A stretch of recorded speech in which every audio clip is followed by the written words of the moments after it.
नमस्कार दोस्तों, स्वागत है आपका जीएस तैयारी चैनल में। दोस्तों, कुछ दिन से करंट अफेयर्स के वीडियोस आप लोग को नहीं मिल पा रहे थे, उसके लिए माफ़ कीजिएगा। आ, लेकिन अब जो है रेगुलरली आपको वीडियो के माध्यम से जो है करंट अफेयर्स मिला करेगी। और दूसरी चीज़ जो है ये है कि अभी जो है जो भी स्टडी हमारी होगी सब्जेक्ट वाइज या फिर करंट अफेयर्स की जो भी रहेगी, वो सभी की सभी जो है उत्तर प्रदेश का जो वीडियो का फॉर्म निकला है अभी 2023 का, उसका एग्ज़ाम होना है जून के लास्ट वीक में। और उसको लेकर के और ग्राम पंचायत अधिकारी का जो वैकेंसी है उसको लेकर के जो है फोकस्ड रहेगी। साथ साथ सीजीएल और सीएचएसएल को भी फोकस्ड रखते हुए जो है सभी चीज़ स्टडी जो है करी जाएगी और वीडियो आपको प्रदान किए जाएंगे।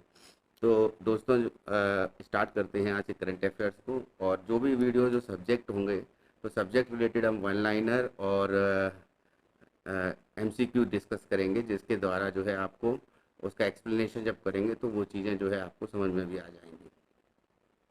तो अभी जो है स्टार्ट करते हैं करंट अफेयर्स 1 जून की और 2 जून की। पिछले कुछ दिनों की जो करंट अफेयर्स रह गई है वो भी हम कंप्लीट करेंगे कुछ समय में, 1-2 दिन में वो कंप्लीट की जाएंगी। तो अभी स्टार्ट करते हैं। तो पहला जो करंट अफेयर है, पहली न्यूज़ है, ये है भारत का सतलुज जल विद्युत निगम जो है नेपाल में और दूसरी जल विद्युत परियोजना अरुण 4, इसको ये प्रारंभ करने जा रहे हैं, है ना। सतलुज जल विद्युत निगम जो है, ये अरुण 4 परियोजना जो है ये सतलुज जल विद्युत निगम और दूसरा जो है जल विद्युत निगम नेपाल का, ये दोनों मिल करके जो है ये परियोजना स्टार्ट करने जा रहे हैं। और अभी जो है हम जान रहे हैं कि अभी जो ने, नेपाल के प्रधानमंत्री भारत की यात्रा पर हैं। तो नेपाल ने भारत में सतलुज जल विद्युत निगम एसजेवीएन जिसको कहते हैं और नेपाल में दूसरी जल विद्युत परियोजना शुरू करने के लिए अनुमति दे दी है, ठीक है। और उसमें जो है एसजेवीएन जो है इस समय पूर्वी नेपाल में अरुण नदी पर 900 मेगावाट अरुण 3 जल विद्युत परियोजना विकसित कर रहा है और 2024 में वो पूरी हो जाएगी, ठीक है, होने की संभावना है।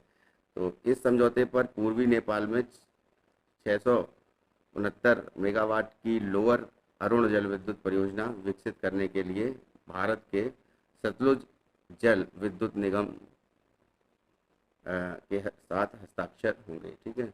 तो ये जो है जो एक नेपाल की जो जल विद्युत निगम है और जो इंडिया की है ये सतलुज जल विद्युत निगम, इसके जो टॉप मोस्ट सचिव हैं उनके द्वारा जो इनके जो सचिव हैं उनके द्वारा जो है ये आपस में साइन किया गया है ये परियोजना को, और ये कंटिन्यू होने जा रही है। और उसके बाद जो है नेक्स्ट हमारी करंट अफेयर है, महाराष्ट्र सरकार ने लिंग समावेशी पर्यटन नीति आई को दी मंजूरी। तो पर्यटन क्षेत्र में महिलाओं को सशक्त बनाने के लिए, तो महिला सशक्तिकरण के लिए जो है ये परियोजना स्टार्ट की गई है। ये पर्यटन नीति जो आई है, पर्यटक नीति, वो आई उसका नाम है, ठीक है। तो महाराष्ट्र मंत्रिमंडल में आज़ादी के अमृत महोत्सव के तहत आई नामक जो है लिंग समावेशी पर्यटन नीति, लिंग समावेशी पर्यटन नीति, ठीक है, को कार्यान्वयन को मंजूरी दी है। नीति को पर्यटन निदेशालय और महाराष्ट्र पर्यटन विकास निगम के माध्यम से जो है संबंधित विभागों को जो है योजनाओं के समन्वय हेतु लागू किया जाएगा। और इस नीति में महिला उद्यमिता विकास, महिलाओं के लिए बुनियादी ढांचा, महिला पर्यटकों की सुरक्षा की ओर प्राथमिकता देते हुए महिला पर्यटकों को अनुकूलित उत्पाद, छूट, यात्रा और पर्यटन विकास के ये 5 सिद्धांत हैं, उनको अपनाया जाएगा। पर्यटन के क्षेत्र में महिलाओं को व्यवसाय एवं रोजगार के अवसर भी प्रदान करने तथा महिला पर्यटकों को सुरक्षित पर्यटन का लाभ मिल सकेगा, ठीक है। तो ये महिला सशक्तिकरण के लिए महाराष्ट्र सरकार ने ये नीति निकाली है। और फिर नेक्स्ट आते हैं कि अंतर्राष्ट्रीय नागरिक उड्डयन संगठन आईकाओ, आईसीए जिसको बोलते हैं, अंग शुमाली रस्तोगी, ये जो हैं आईकाओ में भारत के प्रतिनिधि बने हैं। तो ये वरिष्ठ जो ऑफिसर हैं, इंडियन फॉरेन सर्विस के ऑफिसर हैं। तो इनको जो है अंगशुमाली रस्तोगी कनाडा के मॉन्ट्रियल में जो है ये आईसीएओ का आईकाओ का जो है ऑफिस है, वो परिषद में भारत का प्रतिनिधि नियुक्त किया गया है, ठीक है। और इंडियन रेलवे सर्विस में और मैकेनिकल इंजीनियर्स के जो है ये 1995 बैच के अधिकारी हैं, ठीक है, इंडियन रेलवे सर्विस में और मैकेनिकल इंजीनियर्स में। तो ये जो है वरिष्ठ नौकरशाही ये IFS जो है नहीं है, ठीक है। तो ये कौन है? Indian railway service of mechanical engineers के जो है 1995 बैच के अधिकारी हैं। रस्तोगी जो 3 साल के लिए जो है शेफाली जुनेजा के स्थान पर जो है नियुक्त किए गए हैं। और क्षमता निर्माण आयोग के सचिव हेमांग जानी जो हैं वो 3 साल के लिए विश्व बैंक वाशिंगटन DC के कार्यकारी निदेशक का वरिष्ठ सलाहकार नामित किया गया उनको। तो हेमांग जानी जो है ये वर्ल्ड बैंक में इनको नियुक्त किया गया है। और ये जो हैं शेफाली जुनेजा ई के स्थान पर जो भी आ रहे हैं अंश अंग शुमाली रस्तोगी, ठीक है। नेक्स्ट न्यूज़ पर आते हैं कि सचिन तेंदुलकर जी हैं जो मास्टर ब्लास्टर सचिन तेंदुलकर जो है महाराष्ट्र में जो है उनको मौखिक स्वच्छता अभियान के लिए, मौखिक मतलब ये मौखिक नहीं है, ये एक्चुअली मुंह की स्वच्छता अभियान के लिए जो है इनको एक जैसे स्माइल एम्बेसडर जो है नामित किया गया है। स्माइल एम्बेसडर किसकी सुरक्षा के लिए? मुंह की सुरक्षा के लिए। तो मुंह में जो है कि जैसे दांतों को लेकर के और किस तरीके जो है उसको लेकर के जो है डेंटल जो मेनली रहेगा इनका कि है ना, उसको लेकर के इनको स्माइल एम्बेसडर जो है नियुक्त किया गया है। तो महान क्रिकेटर तो है स्वच्छ मुख अभियान, देखिए बोला भी है स्वच्छ मुख अभियान, स्माइल एम्बेसडर बनाया गया है मुंह की स्वच्छता को बढ़ावा देने के लिए, ठीक है ना, मुंह की स्वच्छता को बढ़ावा देने के लिए। तो अगले 5 साल तक ये रहेंगे ब्रांड एम्बेसडर। और इंडियन डेंटल एसोसिएशन जो है तो मुंह की स्वच्छता के लिए, दांतों के लिए, जो मैंने बताया था कि इंडियन डेंटल एसोसिएशन द्वारा मुंह की स्वच्छता में सुधार करने के लिए या लोगों को शिक्षित करने के लिए इसके बारे में जो है इनको ब्रांड एम्बेसडर जो है ये बनाया गया है, ठीक है, स्माइल एम्बेसडर ये महाराष्ट्र सरकार द्वारा बनाया गया है। और ये एक राष्ट्रीय अभियान चलाएगी महाराष्ट्र सरकार। और दांतों में मंजन करना या स्वच्छ भोजन खाना, कम से कम 2 बार जो है साल में ये दंत चिकित्सक के पास जाना, ये जो है ये प्रमुख संदेशों में से एक है ना। उसके बाद जो है नेक्स्ट आते हैं, भारत ने NSC कावा महिला वॉलीबॉल चैलेंज कप 2023 का खिताब जीता है, ठीक है। NSC कावा, तो भारतीय महिला टीम ने जो है ये NSC कावा क्या है कि काठमांडू में आयोजित कावा, कावा मतलब सेंट्रल एशियाई वॉलीबॉल संघ, सेंट्रल एशियन वॉलीबॉल एसोसिएशन, ठीक है ना, कावा इसको बोला गया है। वॉलीबॉल चैंपियनशिप जो है, चैलेंज कप जो है वॉलीबॉल का चैलेंज कप वो जीता है, ठीक है, महिला टीम ने इंडिया की। और इस टीम में जो है फाइनल में किसको हराया है इन्होंने? फाइनल में कजाकिस्तान को जो है ये सीधे हराया है ना, 3-0 से हराया है। 3-0 वाला 3 मैच हुए थे, तीनों को जीता है। तो उसके बाद जो है 3-0 को मतलब ये है, सॉरी 3-0 का मतलब है 3 गोल किए इस टीम ने। और जो है नेक्स्ट टीम ने जो जो हमारी कजाकिस्तान जो दूसरी टीम थी उसने कोई गोल नहीं कर पाया। खैर, तो भारतीय टीम के कप्तान जो थे वो निर्मल तंवर, ठीक है, महिला टीम के कप्तान, ठीक है ना। तो निर्मल तंवर थी और प्रेरणा सूर्या और KS जनी ने शानदार प्रदर्शन किया। और इसमें मुख्य कोच कौन है इंडिया टीम के? प्रीतम सिंह चौहान है, ठीक है। और सहायक कोच हैं वैशाली पड़तारे, ठीक है ना। तो उसके बाद जो है तो प्रोफेसर डॉक्टर अच्युत सामंत जो हैं संसद सदस्य और वॉलीबॉल फेडरेशन ऑफ इंडिया के अध्यक्ष भी हैं। तो वो वॉलीबॉल फेडरेशन ऑफ इंडिया के जो है उनको जीत को बधाई दी है, ठीक है ना, सभी अधिकारियों ने। तो ये याद रखिएगा कि वॉलीबॉल फेडरेशन ऑफ इंडिया के अध्यक्ष जो हैं वो डॉक्टर अच्युत सामंत हैं, ठीक है ना। और उसके बाद जो है जस्टिस मामीना जो है जस्टिस मामीना सत्यरत्न श्री रामचंद्र राव, ठीक है ना, मामीना सत्यरत्न श्री रामचंद्र राव ये उनका नाम है, जो हिमाचल प्रदेश के 28वें मुख्य न्यायाधीश बने हैं, ठीक है, chief justice of high court बने हैं हिमाचल प्रदेश में। तो ये जो है नाम उनका थोड़ा सा लंबा है। तो जस्टिस रामचंद्र राव जो हैं ये 28वें 28th चीफ जस्टिस बने हैं।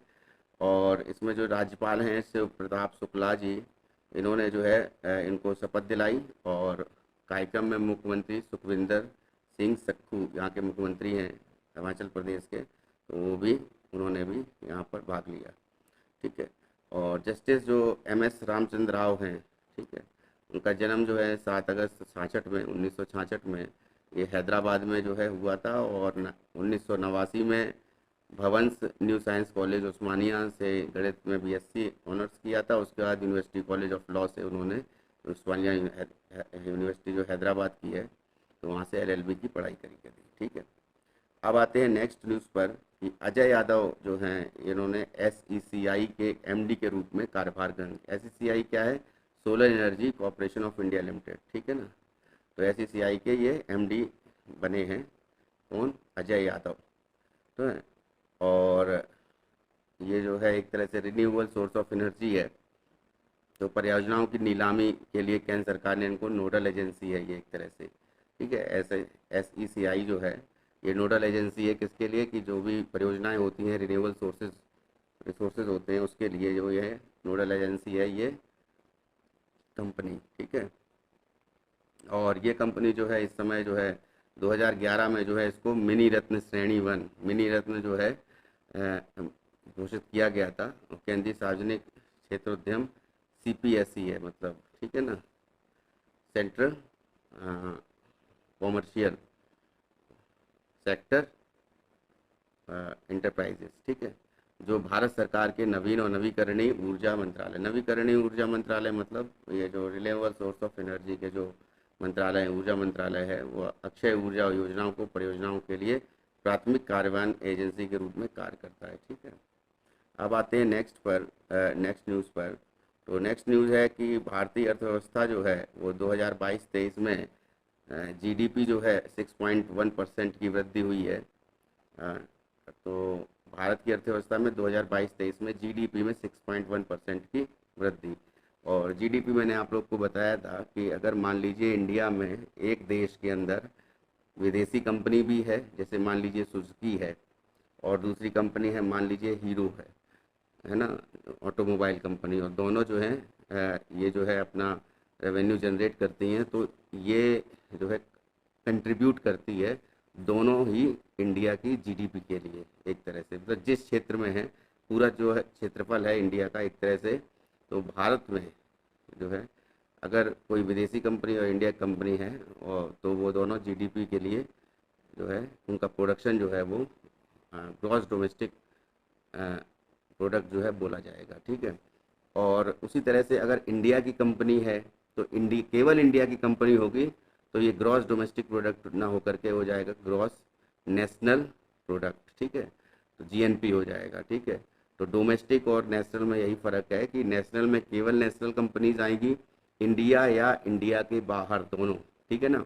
जैसे एसबीआई है, एसबीआई ने जो है संघाई में एक एसबीआई का ऑफिस है, तो एसबीआई का वहाँ का जो संघाई ऑफिस जो है वहाँ का जो यूनिट है और जो यहाँ का जो यहाँ इंडिया का जो यूनिट है, तो टोटल मिला करके जो है जो भी प्रोडक्शन होगा मतलब जो भी इनका रेवेन्यू जनरेट होगा और जितना भी जो है इसमें सर्विस सेक्टर में है ना, जितना भी इनका टोटल जो है मुनाफा होगा वो जीएनपी में जोड़ा जाएगा। ठीक है ना।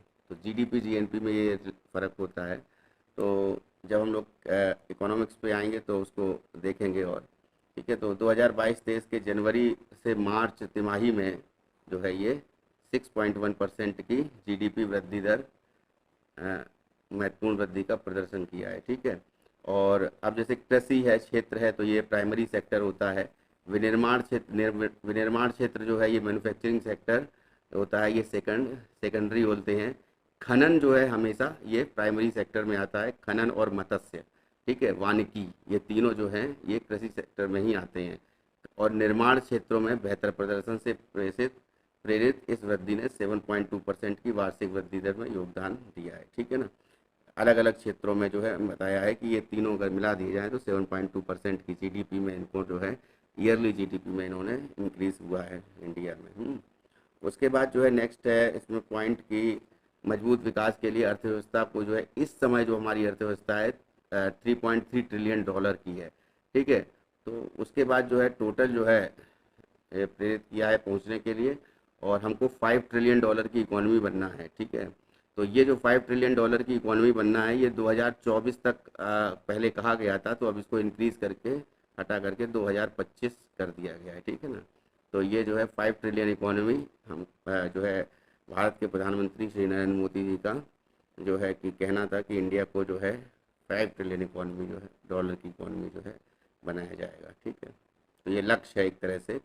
और 22-23 की जीडीपी वृद्धि जो मार्च 2023 की तिमाही की वो 6.1% रही है, और जो है पिछली तिमाही से लगातार मतलब आगे ही है टोटल, है ना।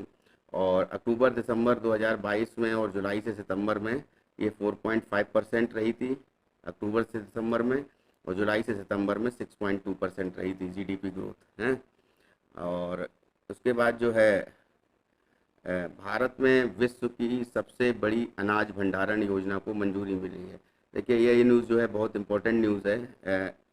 भारत में जो है हम लोग जानते हैं कि जितने भी फूड स्टोरेज जो हैं, और जहाँ पर ये हमारा गेहूँ चावल और ये जितना भी खाद्यान्न है और अन्य जो भी हाँ हमारे जो अ, खाने की वस्तुएं हैं, तो ये सभी जो हैं एक तरह से फूड स्टोरेज इनको किया जाता है। तो ये तो हम लोग देखते हैं कि उतनी जो है एफसीआई का काम होता है, फूड कॉरपोरेशन ऑफ इंडिया का, कि ये स्टोरेज को की देखभाल करना, और स्टोरेज में जो है सभी जो है पूरा अनाज भी है और इसमें खाद्यान्न और जो भी मतलब कि खाने की चीज़ें हैं उसका जो गल्ला जिसको बोलते हैं, और ये जो है पूरा इसको स्टोरेज को की सुविधा जो है ये एफसीआई प्रदान करता है। तो अब अगर ये फूड स्टोरेज की कैपेसिटी हमारी, तो हम लोग देखते हैं कि उतनी उतने स्टोरेज नहीं होने के कारण जो है अनाज बर्बाद जाता है, और किसानों को उनकी जो टोटल जो आमदनी है उस होती है उसका भी प्रॉफिट उनको नहीं मिल पाता है, और वो जो है सस्ती दरों में उनको तो वो है अपना जो फसल है उसको बेचते हैं।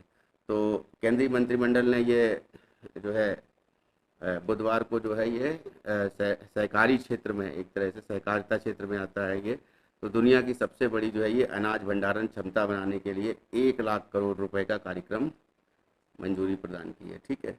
अब 1 लाख करोड़ का कार्यक्रम है, और इस योजना का मकसद क्या है? खाद्य सुरक्षा को मजबूत करना, ठीक है ना। खाद्य सुरक्षा ने फूड सेफ्टी को जो है इंक्रीज करना है, फसल नुकसान को कम करना है, और किसानों को संकटमय समय से जाने वाली बिक्री पर रोक लगाना है, ठीक है ना। तो जैसे कहने का मतलब है कि जो एग्रीकल्चर का जो फसल का जो प्रिक्योरमेंट प्राइस है, ठीक है ना। तो एक तो होता है कि हमारा जो है प्रिक्योरमेंट प्राइस जो है ये उनको सही टाइम पे जो है और उतना ही जो है अच्छी दर पे जो है उनको मिलना चाहिए, और इसलिए जो है उसमें भी फ़ायदा होगा। और सबसे बड़ी चीज़ है फूड सेफ्टी जो है उसमें इनको जो है फ़ायदा मिलेगा, ठीक है ना। तो अगले 5 वर्षों में एक्चुअल में ये सरकारी क्षेत्र में 700 लाख टन अनाज, तो मैं अनाज ही बोलना चाह रहा था, तो उसको जो है गल्ला मंडी जैसे कहते हैं, तो वहाँ पे अनाज रखा जाता है। तो वहाँ पर जो है ये अनाज जो है ये भंडारण बेसिकली है ना, क्षमता जो है उसको योजना बना रही है, ठीक है ना। तो भंडारण क्षमता कितना हो जाएगा योजना हमारी? 700 लाख टन की, 5 साल के अंदर जो है 700 लाख टन की जो है ऐसी योजना बनाई जा रही है भारत सरकार के द्वारा कि 500 लाख टन अनाज जो है वो पूरी तरह से जो है वो रखे जाने की सुविधा जो है प्रॉपर हो जाए, ठीक है। तो ये दुनिया का सबसे बड़ी जो है अनाज भंडारण योजना होगी, है ना। तो ये याद रखिएगा। और इसमें लगभग निवेश जो है 1 लाख करोड़ रुपए जो है इसका खर्च किया जाएगा, और इसको जो है 2000 टन क्षमता का गोदाम स्थापित किया जाएगा, ठीक है ना। 2000 टन क्षमता का गोदाम, ठीक है ना। और सहकारी क्षेत्र में मजबूत करने के लिए जो है ये है मदद मिलेगी। और प्राथमिक कृषि ऋण समितियाँ, अब देखिए प्राथमिक कृषि ऋण समितियाँ जो हैं ये पैक्स के नाम से जानी जाती हैं, प्राइमरी एग्रीकल्चर क्रेडिट सोसाइटी इनको बोलते हैं, ठीक है। और ये प्राथमिक कृषि ऋण समिति होती है। तो ये जो है खाद्यान्न भंडारण में इसको जो है ये विविधता ला सकते हैं, ठीक है ना। और 1 लाख जो है प्राथमिक कृषि ऋण समितियाँ देश में हैं इस समय, ठीक है ना। और 63,000 जो है केवल परिचालन में हैं, बची हुई अभी क्लोज पड़ी हुई हैं।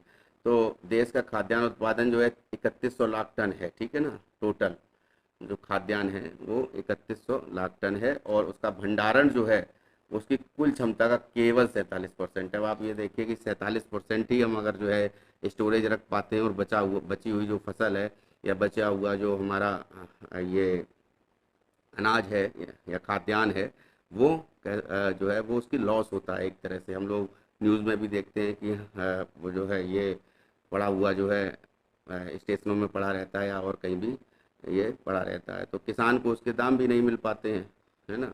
तो ये सब चीज़ें जो हैं ये एक इम्पोर्टेंट हो जाता है, ठीक है। उसके बाद जो है कृषि खाद्य प्रसंस्करण एवं खाद्य उपभोक्ता मामलों के मंत्री जो हैं वो इसमें उपयोग किसके लिए किया जाएगा, और ये अनुराग ठाकुर जी हैं, है ना। तो मौजूदा समय में देश का भंडारण क्षमता फिलहाल 1450 लाख टन है, ठीक है। तो ये 1450 लाख टन जो है ये कितना है, 47% है, ठीक है ना। यही 47% है, 31 लाख टन जो है ये उत्पादन है, और इतना हम जो है 3100 लाख टन में ये 1450 लाख टन जो है ये हम लोग स्टोरेज कर पाते हैं। बचा हुआ जो है ये बाहरी में रहता है। तो अब उसको जो है 700 लाख टन जब बना दिया जाएगा भंडारण क्षमता, तो हमारा जो है बफर स्टॉक जो आएगा वो भी इंक्रीज हो जाएगा। तो हमारे पास जो खाद्यान्न की जैसे कमी हो जाती है, या विदेशों से हमें जो है आयात करना पड़ता है, कृषि क्षेत्र में अभी धीरे धीरे जो है भारत जो है कृषि प्रधान देश जो है स्टार्ट हुआ था जब पंचवर्षीय योजना 1951 से, जब भारत आज़ाद हुआ 1947 में, उसके बाद से उस समय जो है जो कृषि सेक्टर था, जो यानी प्राइमरी सेक्टर जिसको बोलते हैं, प्राथमिक क्षेत्र, तो उसमें जो एग्रीकल्चर सेक्टर था वो बहुत ज़्यादा इम्प्रूव्ड था, है ना। 55% से लेकर 60% के बीच में जो है उसका एरिया, मतलब जीडीपी को वो कंट्रीब्यूट करता था। लेकिन अभी जो है कृषि क्षेत्र जो है वो घट गया है, वो 11 to 12% हो गया है। और ओवरऑल जो सर्विस सेक्टर है वो जो है बढ़ गया है, और दूसरा जो है मैन्युफैक्चरिंग सेक्टर है वो बढ़ गया है। तो ये सब चीज़ें हम लोग इकोनॉमिक्स में डिस्कस करेंगे, जब इकोनॉमिक्स जो है इसको डीपली पढ़ाएंगे आपको, है ना। तो कुल भंडारण क्षमता जो है कितनी बढ़कर हो जाएगी, 2150 लाख टन हो जाएगी, ठीक है। तो 2150 लाख टन हो जाएगी, तो ये जो है 700 लाख टन जो है का भंडारण क्षमता को स्थापित किया जाएगा। इससे ये 2100 लाख टन हो जाएगी, और 2150 लाख टन, ठीक है। और उसके बाद जो है इसमें जो है इन केंद्रों में जो क्या अनाज की ढुलाई, गोदामों में राशन की दुकानों और स्टॉक ले जाने में जो लागत आती है ना, वो लागत बहुत ज़्यादा होती है जो किसान वहन नहीं कर पाता है, तो उसमें भारी कमी आएगी। उसके साथ साथ जो है ये सहकारिता मंत्रालय जो है विभिन्न राज्यों और केंद्र शासित प्रदेशों में 10 चयनित जिलों में, ये याद रखिएगा कितने चयनित जिलों में, 10 चयनित जिलों में पायलट आधार पर पायलट परियोजना जो है ये लागू करेगा। तो 10 जो चिन्हित जिले हैं, अभी तक ये इसको बताया नहीं गया है कि कौन से 10 जिले हैं। तो ये इम्पोर्टेंट होता है, एग्जाम में पूछा भी जा सकता है कि जो है ये स्टोरेज कैपेसिटी को बढ़ाने के लिए जो है क्या कर रहा है, मतलब क्या कार्यक्रम है इंडिया का। तो ये 700 लाख टन की भंडारण क्षमता, ये जो है वर्ल्ड का सबसे बड़ा जो है स्टोरेज सेंटर जो है यहाँ पर बनाया जाएगा, ठीक है। उसके बाद नेक्स्ट जो न्यूज़ है कि विश्व का पहला 3D प्रिंटेड मंदिर बन रहा है ये तेलंगाना में, ठीक है। तो विश्व का पहला 3D प्रिंटेड जो हिंदू मंदिर है वो तेलंगाना में बनाया जा रहा है, और इसके लिए जो रियल इस्टेट कंपनी कौन सी है, अप्सुजा इंफ्राटेक, और सिद्दीपेट से बुर्गुपल्ली तक ये जो है 3800 वर्ग फुट क्षेत्र में इसका निर्माण किया जाएगा, ठीक है। 3800 वर्ग फुट में बहुत बड़ा मंदिर होगा ये, और ये 3D मंदिर होगा विश्व का पहला, और 3D प्रिंटेड मंदिर, ठीक है। तो इसमें जो है ये अप्सुजा इंफ्राटेक जो है ये कंपनी जो है, इसको ये कॉन्ट्रैक्ट मिला हुआ है इसको परियोजना को पूरा करने का, और ये जो है सिंपली फोर्स क्रिएशन की मदद ले रही है, ठीक है ना। निर्माण कंपनी जो है ये 3D प्रिंटिंग में ये सिंपली फोर्ज क्रिएशन, है ना, ये भी कंपनी जो है वो एक तरह से एंसिलरी के रूप में इनके साथ है। और 4 विथा मीडोज परियोजना जो है इसको बोला गया है, 4 विथा में ये मंदिर का निर्माण किया जा रहा है, ठीक है। तो अप्सुजा इंफ्राटेक के जो एमडी हैं हरि कृष्णा जीदीपल्ली, वो कहते हैं कि ढांचे के अंदर जैसे 3 गर्भगृह बनाए जाएंगे, और 3 गर्भगृह मोदक मोदक के प्रतीक हैं, ठीक है, जो भगवान गणेश को प्रिय माना जाता है, ठीक है ना। 3 गर्भगृह जो हैं, मोदक मीन्स वो लड्डू हैं। तो एक शिवालय होगा, ठीक है ना, और एक कमल की आकृति का एक कक्ष देवी होगा पार्वती जी के लिए और एक होगा गणेश जी के लिए, ठीक है। तो ये जो है 3D मंदिर जो है ये बनाया जा रहा है तेलंगाना में, ठीक है ना, शंकर जी, पार्वती जी और तीसरा जो है गणेश जी के लिए, ठीक है। तो मार्च में जो है ये सिंपली फोर्ज क्रिएशंस ने जो है आईआईटी हैदराबाद जो है उसके साथ मिलकर के 2 घंटे से भी कम समय में जो है भारत का पहला प्रोटोटाइप पुल निर्मित किया था। ये बहुत बड़ी बात है कि भारत का पहला प्रोटोटाइप पुल जो है वो 2 घंटे के अंदर जो है इसने निर्मित किया था इस कंपनी ने, सिंपली फोर्ज क्रिएशंस ने। और ये जो है 3D प्रिंटिंग के लिए जानी जाती है कंपनी, तो ये जो है इसमें अपना योगदान देगी इस मंदिर को बनाने में। तो ये इसके जो सीईओ हैं ध्रुव गांधी, तो उन्होंने कहा है कि 4 मीडोज सिद्धिपेट से अंतिम रूप दिया जाएगा, ठीक है ना, 4 मीडोज में। अवधारणा डिजाइन प्रोफेसर भी हैं जैसे KVL सुब्रमण्यम है, IIT हैदराबाद के सिविल इंजीनियरिंग के विभाग के अनुसंधान समूह से तैयार किया है। तो ये जो पूरा डिज़ाइन जो आर्किटेक्चर है वो प्रोफेसर KVL सुब्रमण्यम ने तैयार किया है, ठीक है। और उसके बाद जो है ये अब मंदिर के चारों ओर स्थित बगीचे में पैदल यात्रियों को पुल के लिए किया जा रहा है, ठीक है। भार उठाने की क्षमता को जांच करने के बाद अब इसका प्रयोग है ना, किसका प्रयोग, ये जो ये अभी हाल ही में जो है ये बना है जो हमारा 4 मीडोज, ठीक है ना, उसका प्रयोग जो है इसके लिए किया जा रहा है, ठीक है ना। ये जो प्रोटोटाइप पुल जो मैं बताया था कि प्रोटोटाइप पुल जो है ये निर्मित किया गया है, तो ये पुल जो है ये अ, इसके लिए प्रयोग किया जा रहा है पैदल चलने के लिए, ठीक है। तो परियोजना स्थल पर अभी कमल की आकृति के मंदिर को निर्मित करने का कार्य चल रहा है, ठीक है। तो ये इम्पोर्टेंट है। उसके बाद नेक्स्ट जो न्यूज़ है वो है THE, इसको दा मत पढ़िएगा, THE अलग अलग है। THE का मतलब है टाइम्स हायर एजुकेशन। तो times higher education impact ranking जारी करी गई है 2023 में। कोयम्बटूर का स्थान जो है उसमें अमृता विश्व विद्यापीठम, अमृता विश्व विद्यापीठम जो है ये इसको भारत में जो है पहला स्थान मिला है। और ये कोयम्बटूर में स्थित है। कोयम्बटूर जो है हम जानते हैं कि तमिलनाडु में है, ठीक है ना। तो ये times higher education impact ranking 2023 जारी करी गई। तो भारत के लिए सर्वोच्च स्थान रखने वाला जो विश्वविद्यालय था वो कौन था, अमृता विश्व विद्यापीठम, है ना, कोयम्बटूर, ठीक है। बड़ी वैश्विक चुनौतियों को निभाने संस्थानों के मामले में दुनिया में 52वें स्थान पर ये। वैसे तो ओवरऑल जो अगर देखा जाए इसकी रैंक कितनी आई है, 52nd रैंक आई है। लेकिन 52nd रैंक में भी जो इंडिया का इंडिविजुअल जो है पहला, मतलब इंडिविजुअल तो नहीं मतलब फर्स्ट जो है आया है इंडिया में, वो अमृता विश्व विद्यापीठम है, ठीक है। और ऑस्ट्रेलिया में वेस्टर्न सिडनी विश्वविद्यालय है, ठीक है। और उसके बाद ब्रिटेन का मानचेस्टर विश्वविद्यालय है, कनाडा का क्वींस विश्वविद्यालय, तमिलनाडु का ये अमृता विद्यापीठम, ठीक है ना। ये संयुक्त राष्ट्र का जो हमारे SDG हैं, है ना, SDG सस्टेनेबल डेवलपमेंट गोल्स, ठीक है ना, सतत विकास लक्ष्य, ठीक है ना, को पूरा करने की दिशा में प्रयासों के लिए शीर्ष स्थान पर रहे हैं। तो फर्स्ट आया है वेस्टर्न सिडनी यूनिवर्सिटी, है ना। दूसरा जो यहाँ का है ऑस्ट्रेलिया का, सेकंड जो है वो ब्रिटेन का मैनचेस्टर यूनिवर्सिटी है, और तीसरा जो है वो कनाडा की क्वींस यूनिवर्सिटी, और फिर उसके बाद तमिलनाडु का चौथे नंबर पर जो है ये इम्पोर्टेंट ये रहा है। तो SDG की अलग अलग रैंकिंग जो है प्रोवाइड भी करी गई है। तो SDG को पूरा करने के लिए उसमें SDG रैंकिंग में ये फोर्थ रहा है। तो शीर्ष 300 में जो अन्य विश्वविद्यालयों में शीर्ष 300 जो टॉप 300 में 101 से 200 के बीच में जो है लवली यूनिवर्सिटी जो है पंजाब की, लवली प्रोफेशनल यूनिवर्सिटी, उसका रैंक आई है। हिमाचल प्रदेश की जो है 100 से 200 के बीच में जो है शूलिनी जैव प्रौद्योगिकी एवं प्रबंध विज्ञान विश्वविद्यालय का नाम आया है, ठीक है। और उड़ीसा में KIIT है, KIIT विश्वविद्यालय है, ये 201 से 300 के बीच में उसकी रैंक दी गई है, ठीक है ना। तो SDG के अलग अलग जो गोल्स हैं, तो उस SDG 5 जो है उसमें लैंगिक समानता को लेकर के जो है शीर्ष स्थान पर ये व्यक्तिगत SDG में मणिपाल जो यूनिवर्सिटी है, हायर एजुकेशन एकेडमी, इसको जो है चौथा स्थान मिला है। SDG 7 में जो है सस्ती और स्वच्छ ऊर्जा के लिए ये शीर्ष 100 में जो है सबसे अधिक विश्वविद्यालय जो हैं वो भारत में हैं, जो जिनको रैंकिंग मिली है। और इसमें जो है IIT गुवाहाटी जो है इसने 6ठे स्थान पर रहा है, ठीक है। IIT गुवाहाटी 6th पे रहा है। सविता चिकित्सा एवं तकनीकी विज्ञान संस्थान जो है ये 18वें नंबर पे रहा है। चितकारा विश्वविद्यालय ये 40वें स्थान पर रहा है। शूलिनी जैव प्रौद्योगिकी प्रबंधन विज्ञान विश्वविद्यालय ये संयुक्त रूप से जो है ये 43वें स्थान पर रहे हैं। और लवली प्रोफेशनल यूनिवर्सिटी जो है 77वें स्थान पर रहे हैं। ठीक है। हम लोग को जो है मेनली याद रखना है वो अमृता विश्व विद्यापीठम याद रखना है। ठीक है ना। अब SDG 4 में जो है गुणवत्ता शिक्षा आती है। ठीक है। तो अलग अलग क्षेत्र हैं, तो SDG 4 में गुणवत्तापूर्ण शिक्षा आती है ना।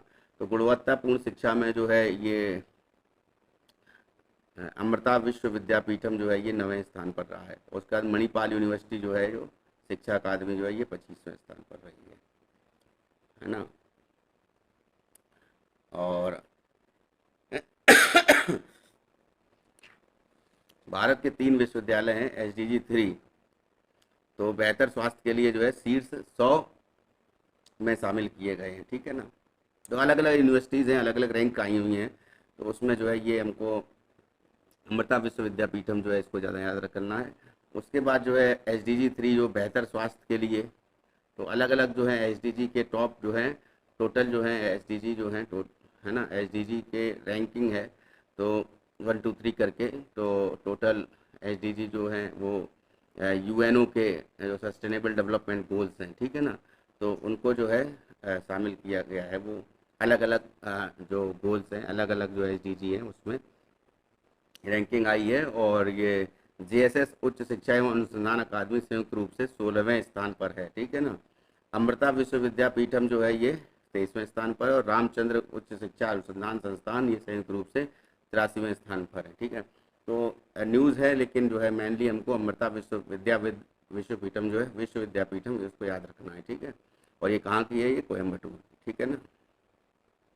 अब आते हैं नेक्स्ट जो बहुत इंपॉर्टेंट न्यूज़ है कि चाइना जो है इस समय जो है गहरा बोरवेल जो है वो ड्रिलिंग करा जा रहा है चाइना में। और मैं ये इसको जो है 10,000 मीटर जो है ये ड्रिलिंग करी जा रही है पृथ्वी के नीचे, यानी क्रस्ट में। ठीक है ना। 10,000 मीटर, यानी कहने का मतलब 32,808 फीट जो है ये ड्रिलिंग चाइना कर रहा है।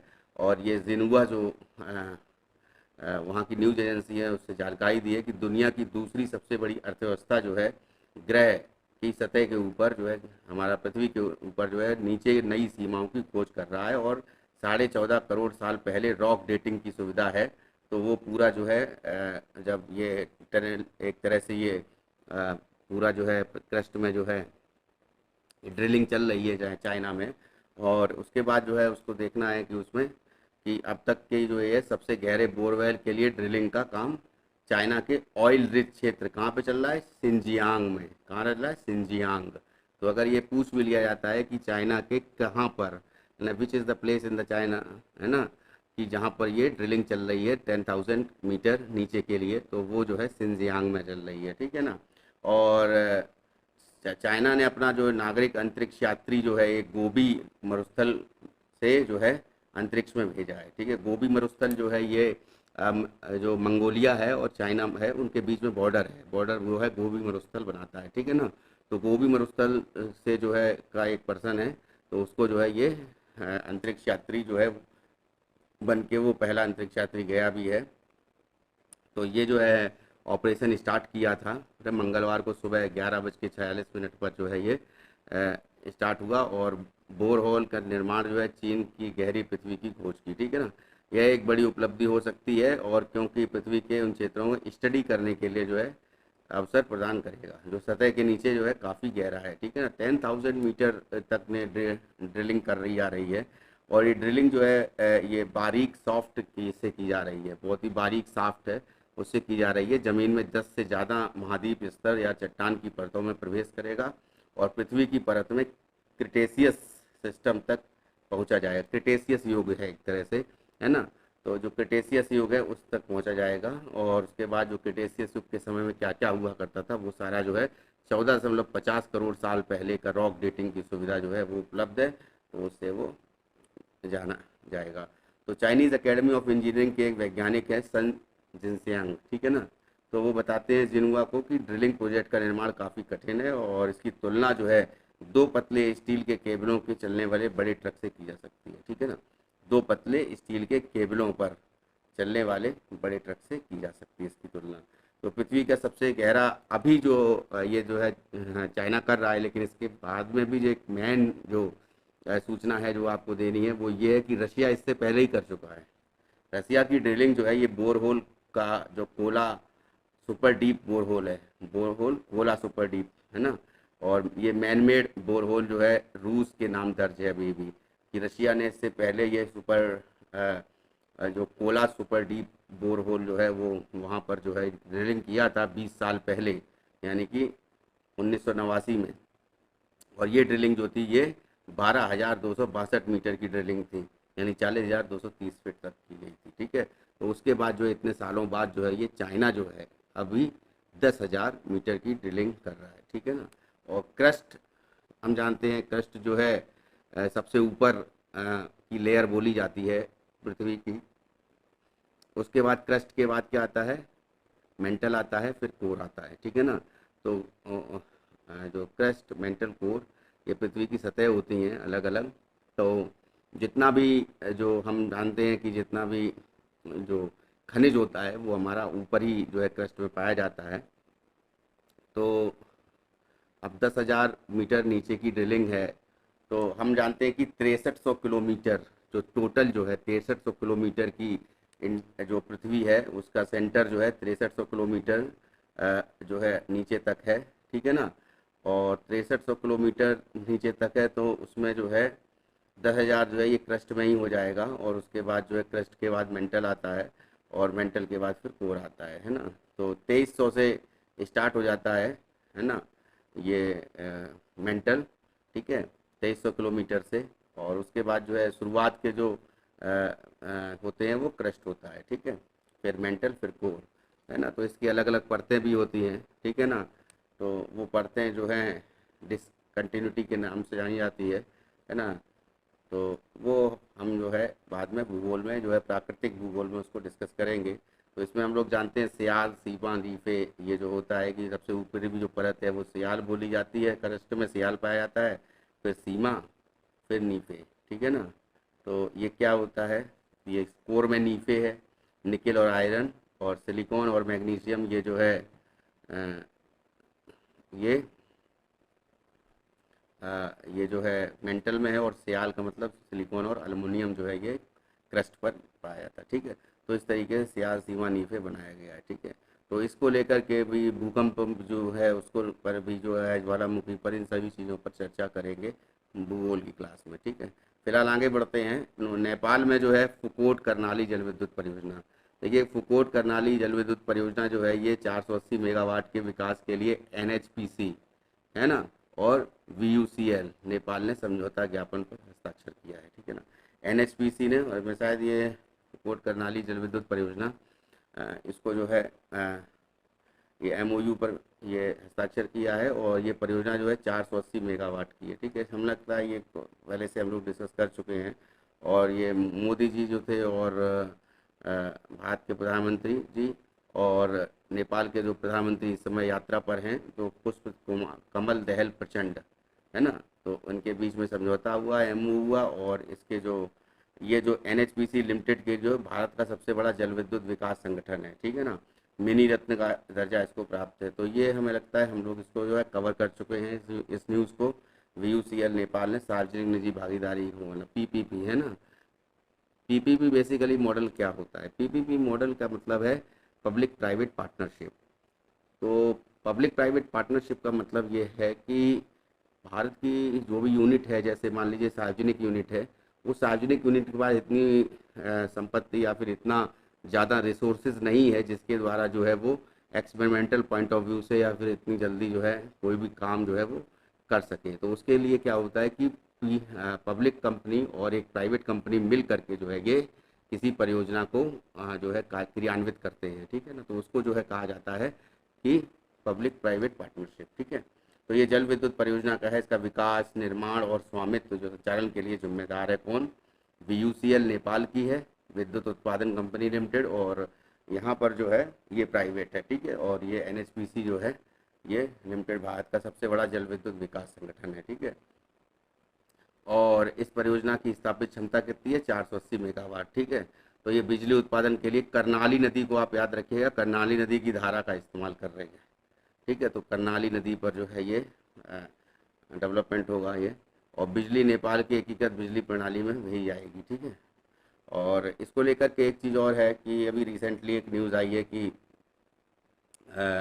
जो भी निर्यात होगा, आप जैसे नेपाल में जो है कोई चीज़ नेपाल से जो है बांग्लादेश को जा रही है या बांग्लादेश से नेपाल को जा रही है, तो उसमें भारत जो है ये मीडिएटर की भूमिका अदा करेगा, भारत से होते हुए ये नेपाल में और बांग्लादेश में जाएगी। तो ये भी संधि एक हुई है साथ में, ठीक है। और मई में जो है जीएसटी संग्रह 12% बढ़कर जो है 1.57 लाख करोड़ रुपया पहुंचा। तो जीएसटी संग्रह जो है ये एक 12% इंक्रीज हुआ है। गुड्स एंड सर्विस टैक्स जो है ना, तो पहले जो है डायरेक्ट टैक्सेस के बाद में इनडायरेक्ट टैक्सेस थे, तमाम टैक्सेस थे इनडायरेक्ट टैक्सेस, तो उन सबको हटा करके फिर जीएसटी लाया गया था, ठीक है ना। तो जीएसटी जो है इसको लेकर के जो है मई 2023 में जो है सकल वस्तु एवं सेवा कर, ठीक है ना, जीएसटी का राजस्व जो है पूरा रेवेन्यू जो है 1,57,090 करोड़ रुपए है, ठीक है ना। जिसमें सीजीएसटी यानी सेंट्रल जीएसटी का जो है 28,411 करोड़ रुपए, और जो स्टेट जीएसटी है उसका 35,838 करोड़ रुपए, और आईजीएसटी है ना, तो जो शामिल जो होता है वो 81,363 करोड़ रुपए का जो है जो इम्पोर्ट का होता है, ठीक है ना। और इतने करोड़ रुपए वसूली सहित जो है ये उपकर जिसको बोलते हैं शेष, है ना, तो वो सभी जो है आंकड़े दे रखे हैं। 11,489 रुपये माल का आयात पर ये इतने 1,057 करोड़ रुपए सहित है, ठीक है। तो टोटल हमको ये इतना याद नहीं रखना है ज़्यादा, हमको बस ये याद रखना है कि जीडीपी में कितना परसेंट की इंक्रीज़ हुआ है, 12% का इंक्रीज़ हुआ है। दूसरी चीज़ याद रखनी है कि 1,57 लाख करोड़ रुपए तक जो है ये मई में जो है ये पहुंचा है। तो जो हम लोग जो आंकड़े लेते हैं वो एक्चुअली में एक बेस ईयर होता है, या पिछले साल के आंकड़े से इस साल के आंकड़े को जो है वो देखा जाता है, ठीक है। तो ये जीएसटी को जो है पिछले साल के आंकड़े देखे गए होंगे और इस साल के, तो उसमें जो है कितना इंक्रीज हुआ है, 12% की बढ़ोतरी हुई है। तो इसमें अलग अलग जो है ये जो राजस्व है ये मई 2023 में ये टोटल जो है इतना डेवलप हुआ है। तो सीजीएसटी इतना, फिर एसजीएसटी इतना जो है ये रुपए जो है नियमित भुगतान के बाद जो है ये बचा है, ठीक है ना, कुल राजस्व। तो देखिए क्या होता है कि राजस्व तो रेवेन्यू, ठीक है ना। तो रेवेन्यू जो है टोटली जैसे बजट होता है, तो बजट में जो है रेवेन्यू जो है बहुत इम्पोर्टेंट होता है। तो रेवेन्यू जो होता है लॉस कितना होता है, या फिर बजटरी लॉस कितना होता है, या फिर रेवेन्यू जो है जनरेट होता है जैसे, तो रेवेन्यू में टैक्सेस इंक्लूड होते हैं, तो वो जो है सीजीएसटी में 63,780 करोड़ रुपए और एसजीएसटी में 65,557 करोड़ रुपए जो है ये कुल राजस्व में आया है, ठीक है ना। तो इसी महीने पिछले साल जो है ये सीजीएसटी राजस्व 12% से उससे जो है 12% अधिक है, ठीक है ना। और ये माल के आयात में जो है ये 12% अधिक था पिछले महीनों पिछले सेम जो है मंथ में, यानी मई 2022 में, ठीक है। और घरेलू लेन देन के राजस्व जो होता है वो सेवाओं के आयात सहित वो 11% अधिक था, ठीक है ना। पिछले वर्ष से 11% इस बार अधिक रहा है, ठीक है।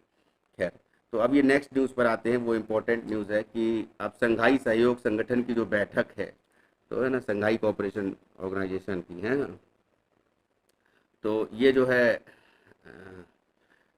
जो आगामी बैठक है ये 4 जुलाई को वर्चुअल माध्यम से, वर्चुअल माध्यम का मतलब है कि वीडियो कॉन्फ्रेंसिंग के माध्यम से या फिर किसी अन्य सोर्स के माध्यम से जो है ये विदेश मंत्रालय ने कहा है कि ये की जाएगी। और इसमें जो है संघाई सहयोग संगठन के प्रमुख जो हैं 4 जुलाई को जो है वर्चुअल माध्यम से बैठक करेंगे। और ये जो है सम्मेलन का विषय होगा सिक्योर संघाई सहयोग संगठन, ठीक है। और 2018 में शिखर सम्मेलन में जो है मोदी जी ने जो है सिक्योर संक्षिप्त नाम दिया गया। तो ये इम्पोर्टेंट है कि सिक्योर संघाई, ये जो सिक्योर संघाई सहयोग संगठन है, इसमें सिक्योर जो नाम है ये मोदी जी ने दिया था, ठीक है। तो इसका अर्थ है सुरक्षा, ठीक है ना, सिक्योर।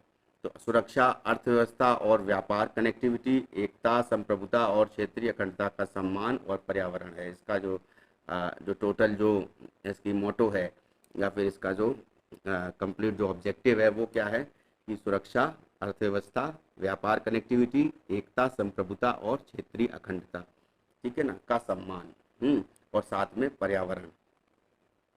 तो एससीओ का जो है भारत की अध्यक्षता इस बार कर रहा है, एससीओ की जो है एससीओ की। और हम लोग को पता है कि उज़्बेकिस्तान में पिछले साल जो है ये समरकंद में जो है ये हुआ था सम्मेलन, और इस बार जो है ये इंडिया में हो रहा है, और इंडिया में जो है भारत अध्यक्षता कर रहा है। तो इसमें जो है 16 सितंबर को जो है समरकंद में ये शिखर सम्मेलन 2022 में हुआ था। अब 2023 में जो है ये इंडिया में हो रहा है, और इंडिया में जो है ये 4 जुलाई को जो है ये वर्चुअल माध्यम से होगा। ठीक है, अब आते हैं नेक्स्ट की गडकरी जो हैं, नितिन गडकरी जी, इन्होंने जो है बहुत अच्छा काम किया है। जो सड़क जो परिवहन मंत्रालय जो है इनके पास रहा है, और परिवहन मंत्रालय में जो है अभी हाल ही में हमने देखा था कि 100 घंटे के अंदर जो है 100 किलोमीटर की सड़क जो है बना के तैयार कर दी, 6 लेन उसको जो है बना दिया अलीगढ़ से गाजियाबाद के बीच में। उसी तरह से जो है 48 करोड़ रुपए का जो प्रोजेक्ट है, 2 राष्ट्रीय राजमार्ग परियोजनाओं का उद्घाटन किया है इन्होंने, और गुजरात में एक तो वडोदरा है ना, गुजरात में 48 करोड़ रुपए की लागत से 2 राष्ट्रीय राजमार्ग परियोजनाओं का उद्घाटन और भूमि पूजन किया है। 1.5 साल पहले जो है माननीय प्रधानमंत्री ने किया था इसका भूमि पूजन, और 1.5 साल बाद ये रोड बन के तैयार हो गई हैं। 2 राष्ट्रीय राजमार्ग या 2 नेशनल हाईवे बन के तैयार हो गए हैं। तो उसमें जो एक राष्ट्रीय राजमार्ग जो है ये अहमदाबाद से बड़ौदरा खंड का है, ये दुमाड़ चौकड़ी के पास सुधार कार्य किया गया उसमें राष्ट्रीय राजमार्ग 48 में, और 3 किलोमीटर लंबी इस परियोजना का निर्माण जो है 27 करोड़ रुपए की लागत से किया गया है। तो इसमें जो है गांव से जो टच होने वाले जो कस्बे हैं उसमें फ़ायदा मिला है, जो है उसमें जो है इम्प्रूवमेंट हुआ है। राष्ट्र को समर्पित की जाने वाली ये 17 करोड़ रुपए की लागत वाली दूसरी परियोजना की लंबाई 1 किलोमीटर है। ठीक है, तो ये जो है वडोदरा में जो है ये 48 नंबर जो ये नेशनल हाईवे नंबर 48 है, ये इसमें जो किया गया है। ठीक है ना, और ये देना जंक्शन एक के पास में जो है अंडरपास और सर्विस रोड का निर्माण किया गया है। ठीक है, और ये राजमार्ग 48 पर पहली बार सौर ऊर्जा से चलने वाली स्ट्रीट लाइट का इस्तेमाल किया, ये बहुत इंपॉर्टेंट है। देखिए इस समय जो है इलेक्ट्रिक व्हीकल और सोलर पैनल, सौर ऊर्जा, ये फोकस्ड है बिल्कुल एक तरह से। जो है अभी सारी ऊर्जाओं में रिन्यूएबल सोर्सेज की नवीकरणीय ऊर्जाओं में जो है सौर ऊर्जा का नाम जो है सर्वोपरि है। ठीक है ना, तो सौर ऊर्जा का जो है ये राजमार्ग 48 में जो लाइटें लगाई गई हैं जो किनारे उस हाईवे पर, वो जो है सोलर पैनल से चलेंगी। ठीक है ना, तो स्ट्रीट लाइटें जो है ये सोलर पैनल से चलने वाली हैं। ठीक है, और इस निर्माण में पहली बार जो है 3 लेन सर्विस रोड बनाई गई है, 3 लेन सर्विस रोड। तो वैसे हम लोग देखते हैं कि सिंगल लेन सर्विस रोड होती है, 2 लेन होती है मैक्सिमम, तो 3 लेन सर्विस रोड बनाई गई है। ठीक है ना, तो ये कहाँ पे, बड़ोदरा में। ठीक है, नेशनल हाईवे नंबर 48 याद रखिएगा, अगर कभी क्वेश्चन आता है तो आपको ये पता लग जाएगा। ठीक है ना, उसके बाद जो है G20 का जो है साउथ सेंटर में नागपुर में इंडिया G20 का साउथ सेंटर में अंतर्राष्ट्रीय कराधान पर कार्यक्रम सफलतापूर्वक संपन्न हुआ। तो महत्वपूर्ण अंतर्राष्ट्रीय मुद्दों पर जो है ग्लोबल साउथ के विचारों को महत्व देते हुए भारत का G20 अध्यक्षता के लिए प्रधानमंत्री मोदी जो है अभी G20 का जो राष्ट्रीय सम्मेलन जो होना है उसका भी अध्यक्षता जो है भारत कर रहा है। ठीक है ना, यूरोपीय यूनियन के अलावा 19 कंट्रीज हैं। ठीक है ना, उसमें तो राष्ट्रीय प्रत्यक्ष कर अकादमी जो है, जो प्रत्यक्ष कर का मतलब है जैसे ये डायरेक्ट टैक्सेस एकेडमी। ठीक है, कहाँ की, नेशनल डायरेक्ट टैक्स एकेडमी, ये कहाँ पर है, नागपुर में। ठीक है, नागपुर दक्षिण केंद्र के सहयोग से। तो ये याद रखिएगा, पूछा सकता है कि राष्ट्रीय प्रत्यक्ष कर अकादमी कहाँ सिचुएटेड है, कहाँ पर है। ठीक है ना, भारत में किस शहर में है। तो भारत सहित 55 विकासशील देशों के जो जिनेवा स्थित अंतर सरकारी नीति अनुसंधान थिंक टैंक के साथ मिलकर अंतर्राष्ट्रीय कराधान पर इंटरनेशनल जो टैक्स जो सिस्टम है उस पर जो है 2 दिवसीय कार्यक्रम का आयोजन जो है 1 और 2 जून 2023 में ये किया गया है, अभी कल परसों में।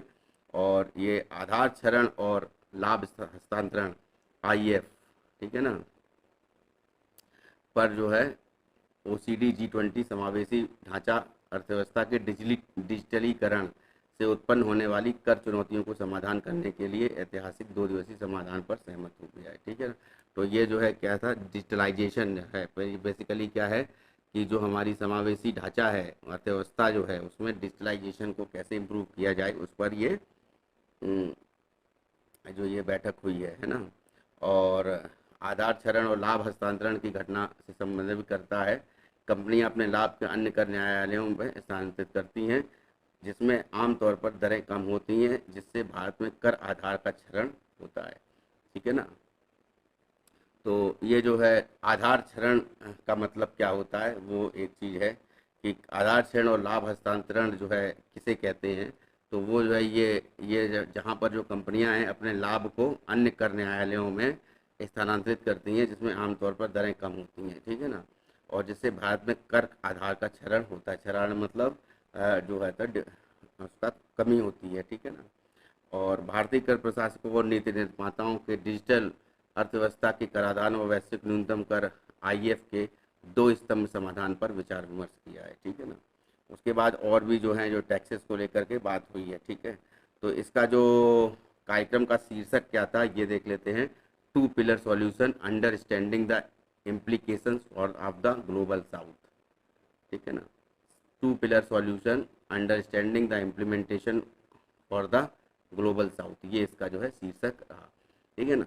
जिसमें टू पिलर सॉल्यूशंस और इसके विकल्पों पर दो पैनल चर्चा की गई, ठीक है। और ये चर्चा जो है विकासशील अर्थव्यवस्थाओं के लिए जो है ये एक तरह से केंद्रित थी, ठीक है ना। और इसमें जो है कार्यशाला वर्कशॉप भी शामिल थी हैं। और ये जो 2 दिवसीय G20 की जो अध्यक्षता का कार्यक्रम किसने किया था, ये इसका पूरा जो है वो है मेनली जो है आयोजित किया गया था। ये जो प्रशिक्षण संस्थान है इसका राजस्व सेवा का, वो NADT के अधिकारियों ने, नेशनल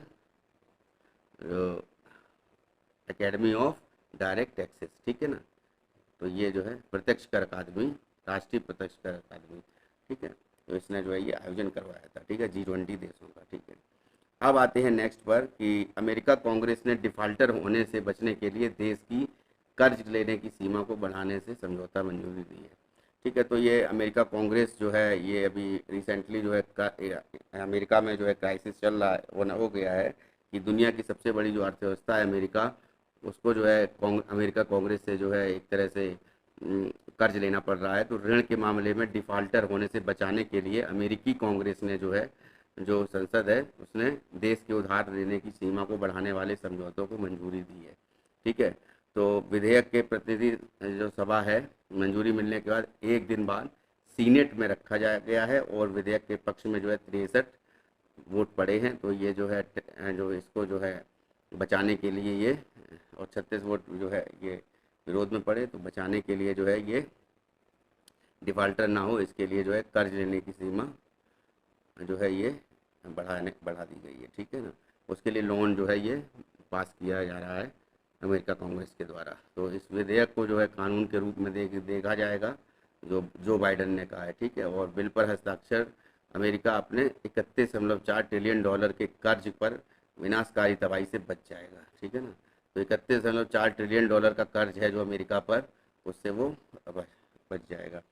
तो लोन जो है ये एक तरह से ये कानून पास किया जा रहा है अमेरिकी कांग्रेस में। तो अमेरिकी कांग्रेस जो है वहाँ की संसद का नाम है, ठीक है। तो अमेरिका इस महीने 5 तारीख को अपनी वर्तमान ऋण सीमा को पार कर जाएगा। सोचिए 5 तारीख को जो उसकी ऋण सीमा है उसको पार कर जाएगा, ठीक है ना। ऐसा होने से सरकार डिफ़ॉल्ट हो जाएगी, ठीक है ना। और उसकी और अधिक ऋण लेने की और सभी देनदारियों का भुगतान करने की क्षमता सीमित हो जाएगी। इस स्थिति में दुनिया के बाकी देशों की अर्थव्यवस्था में तबाही ला सकती है, ठीक है। तो कीमतों और ऋण के ब्याज दरों में भी उछाल आ सकता है। तो ये जो है जब अमेरिका की ही जो पूरी इकोनॉमी जो है डंप हो जाएगी तो इससे जो है बहुत ज़्यादा जो है ये पूरा जो है वर्ल्ड में नेगेटिव सिग्निफिकेंस हो जाएगा, ठीक है। तो उसके लिए जो है अमेरिकन कांग्रेस ने जो है ये जो एक तरह से जैसे हम लोग जानते हैं कि जो आपातकालीन जो आकस्मिक निधि होती है ना। एक तो हम लोग जानते हैं कि संचित निधि होती है, कंसोलिडेटेड फंड, और संचित निधि से ही जो है पॉलिटिकल में हम लोग देखेंगे पॉलिटी में कि संचित निधि से ही जो है सभी को जो है भारत की संचित निधि से जो बड़े बड़े जो ओहदे पर बैठे हुए जो लोग हैं उनको जो है सैलरी प्रोवाइड की जाती है। तो भारत की संचित निधि से जैसे चीफ जस्टिस ऑफ इंडिया है या राष्ट्रपति हैं या उपराष्ट्रपति हैं या फिर प्रधानमंत्री हैं या अन्य लोग जो हैं, तो वो सब भारत की संचित निधि से जो है ये आते हैं। तो और इसके साथ साथ जो है ये कंटिजेंसी फंड जो है कंसोलिडेटेड के साथ साथ जो कंटिजेंसी फंड होता है, ये आकस्मिक निधि होती है।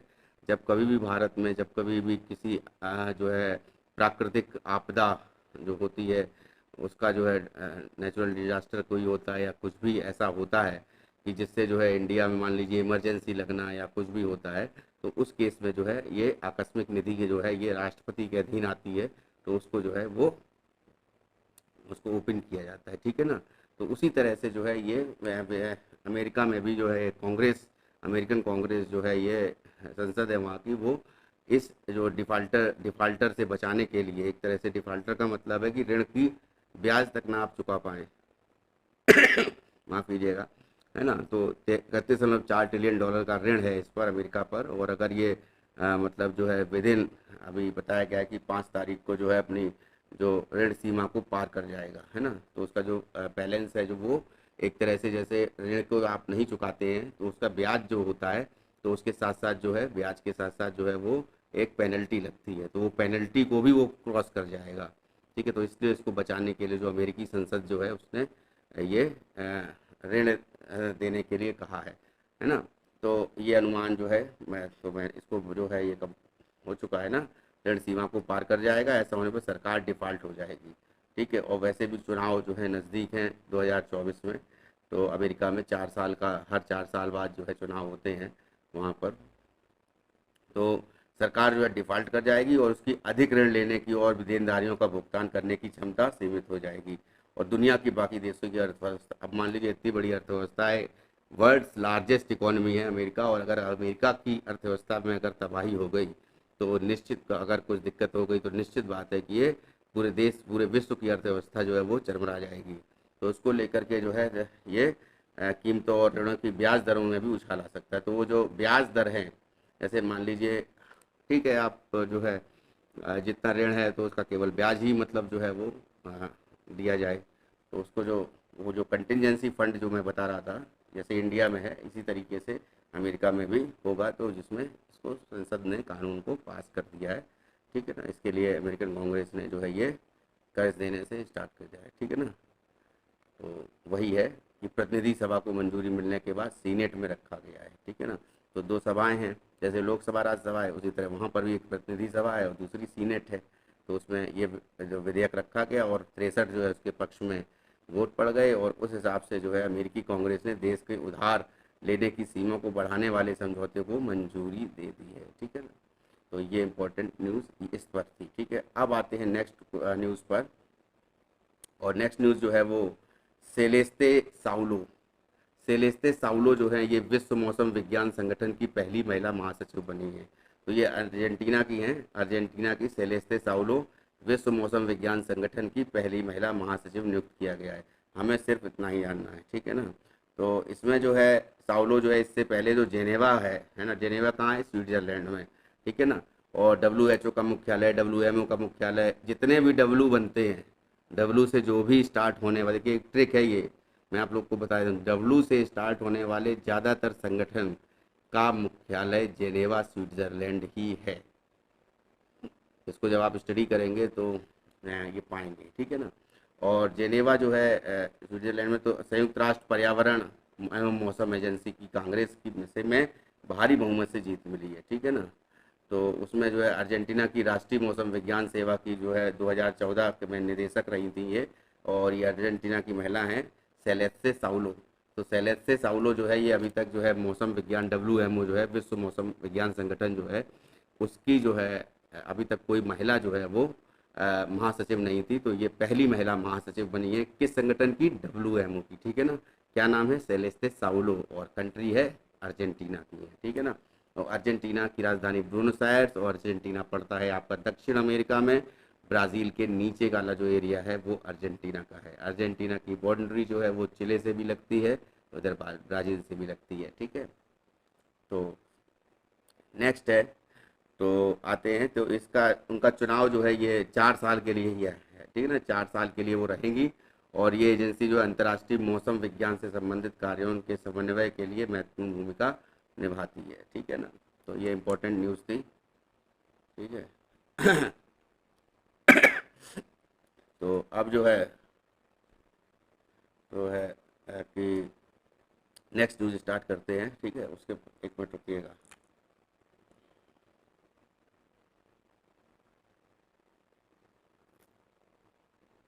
हम्म। तो नेक्स्ट न्यूज़ जो है ये पीएम मोदी जी को जो है जून 22 जून को जो है ये अमेरिकी जो कांग्रेस है, वहाँ की जो टोटल संसद है, उसमें संयुक्त अधिवेशन जो हो रहा है, संयुक्त सत्र जो है वो संबोधित करने के लिए आमंत्रित किया गया है 22 जून को। भारत के लिए बड़े गौरव की बात है कि कोई भारत का प्रधानमंत्री जो है अमेरिकी संसद को जो है वो संबोधित करेगा, और संसद के दोनों सदनों को, ठीक है ना। तो अमेरिकी कांग्रेस जो है वो ये संसद है वहाँ की, ठीक है ना। तो 2016 में इससे पहले जो है अमेरिकी कांग्रेस के संयुक्त सत्र को जो है पीएम श्री मोदी जी ने ये संयुक्त सत्र को संबोधित किया था, ठीक है ना।